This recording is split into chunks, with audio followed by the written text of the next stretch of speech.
18ویں صدی کی ہندوستان کی سرزمین پر جنگ کی دھند اور سلطنتوں کے ٹکراؤ کے بیچ ایک بے باک اور استقامت سے بھرپور حکمران کھڑا تھا، ٹیپو سلطان۔ اس کا مقصد واضح تھا، اپنی سلطنت کو برطانوی ایسٹ انڈیا کمپنی کے شکنجے سے آزاد کروانا اور ایک ایسی مزاحمت کا ورثہ چھوڑنا جو تاریخ میں ہمیشہ کے لیے زندہ رہے۔ لیکن جب وہ دل میں حوصلہ لیے میدان جنگ میں نکلا تو اسے یہ خبر ہرگز نہ تھی کہ غداری اس کے اپنے دربار کی چار دیواری میں چھپی ہوئی ہے۔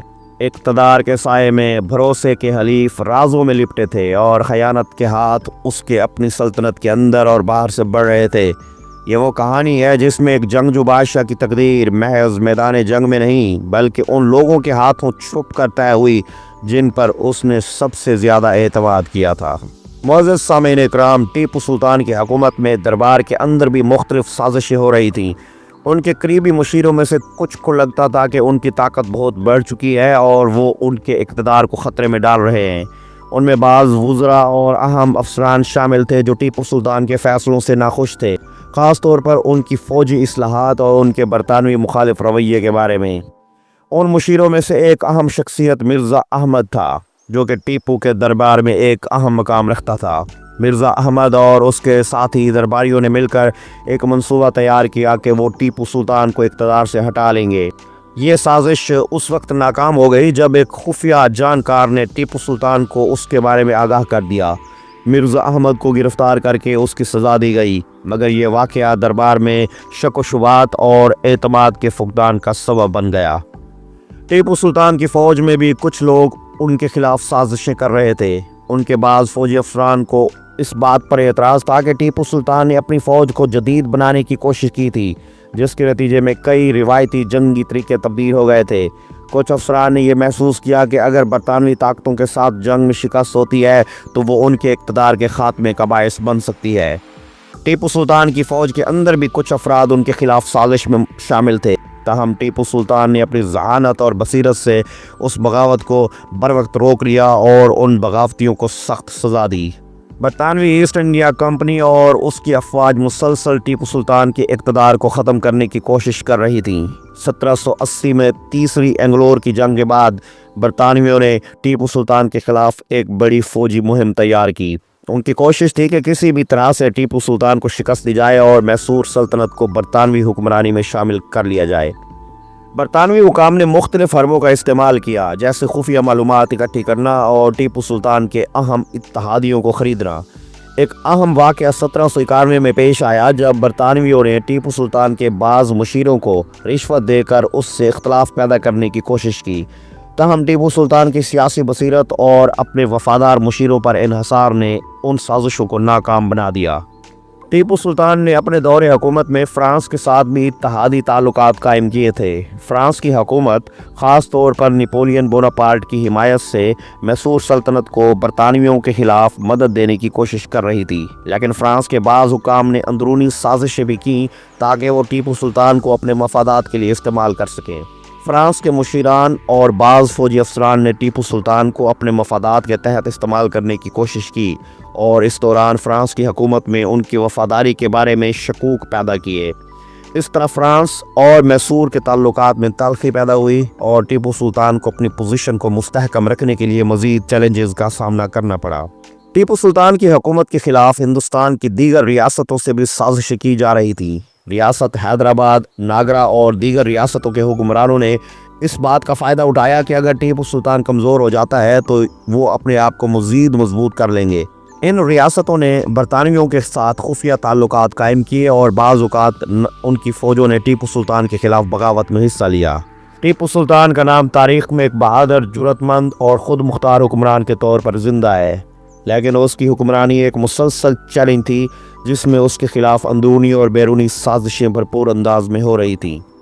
ان سازشوں میں سے سب سے بدنام کردار دو افراد کا تھا، میر جعفر اور میر صادق، جنہوں نے اپنے ذاتی مفاد کے لیے اپنے حکمرانوں کو دھوکہ دیا۔ ان کی غداریوں نے نہ صرف ٹیپو سلطان کے لیے مشکلات پیدا کیں بلکہ ہندوستان کی تاریخ پر بھی گہرے اثرات مرتب کیے۔ ٹیپو سلطان 1750 کی دہائی میں میسور کے تخت پر بیٹھا اور برطانوی ایسٹ انڈیا کمپنی کے خلاف جنگ کی قیادت کی۔ اس کی حکمرانی میں میسور سلطنت نے زبردست ترقی کی۔ اور ٹیپو سلطان نے اپنی فوج کو جدید بنانے کی کوشش کی، نئی جنگی حکمت عملی بنائی اور ریاستی معاملات میں انقلابی اصلاحات کیں۔ اس کی کامیاب فوجی حکمت عملی اور دفاعی منصوبوں نے برطانوی سلطنت کے لیے ایک سنگین چیلنج پیدا کیا۔ برطانوی ایسٹ انڈیا کمپنی اور ان کے اتحادیوں کے ساتھ مسلسل جنگوں نے ٹیپو سلطان کو ہر محاذ پر جدوجہد کرنے پر مجبور کیا۔